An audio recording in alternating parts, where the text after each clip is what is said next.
I'll give it to you straight. Metroid Prime has always been one of my favorite entries in the franchise. Every summer, I would boot up the title and see how much faster I could beat it from my last record or impose some limitations on myself. So when Nintendo announced and shadow dropped Metroid Prime Remastered, nostalgia got the best of me and I was transported right back to those early years. Thankfully, I wasn't let down for a moment.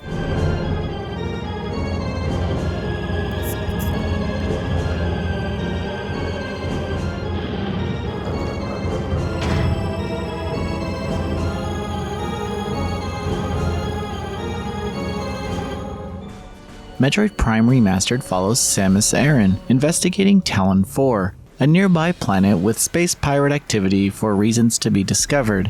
It isn't long before she uncovers a major experiment with an unknown substance called phazon that has been augmenting the local fauna and anything that comes in contact with it. Now, she must stop the pirates and their plan to use the phazon as a super weapon to take over the galaxy. Most of the narrative is told through environmental storytelling and text logs that Samus gathers from various computers and ancient texts found around the ruins. This allows players to immerse themselves in the story as much as they would like to without losing out on any of the game's gists. Further, this minimalistic approach to storytelling allows for considerable freedom, especially with the planet's numerous settings, ranging from the tundra of the Phendrena Drifts to the lava-filled caves of the Magmoor Cavern. The plot doesn't require long-winded monologues or even voice acting to get its points across, and despite never uttering a word, Samus has a ton of personality. However, there is some voice acting hidden within the experience. This narration option wasn't discussed during the announcement, and unless players explore the option menus immediately,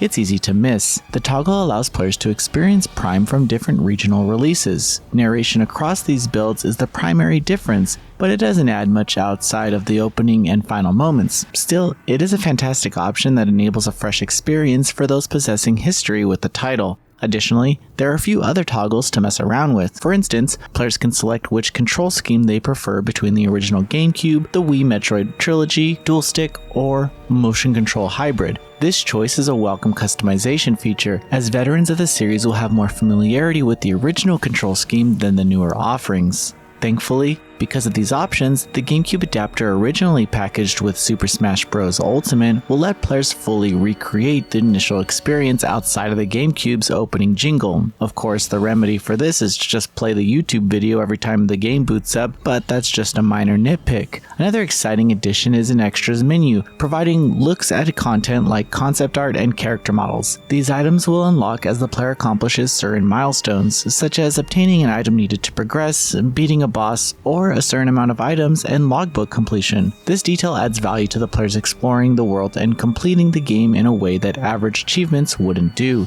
This is an inherent value to getting 100% completion outside of bragging rights to friends, which I've already done 10 times over. Additionally, it's great to see an area or enemy's original concept art and the remastered version of the same environment. Speaking of, these environments look gorgeous in a way that looks exactly as I remembered until I look at a screenshot and realize that this version looks much better than the original. Many models have been completely remade, including Samus herself. This enhances the original atmosphere, making environments more vibrant or dreary depending on the area.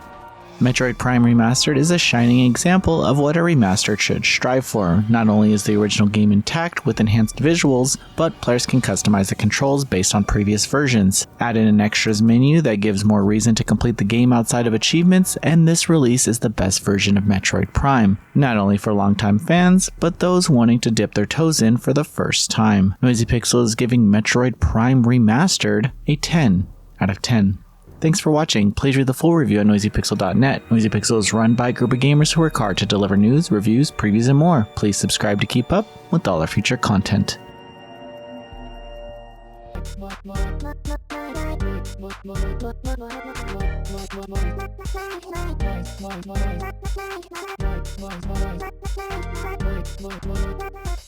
Noisy Pixel.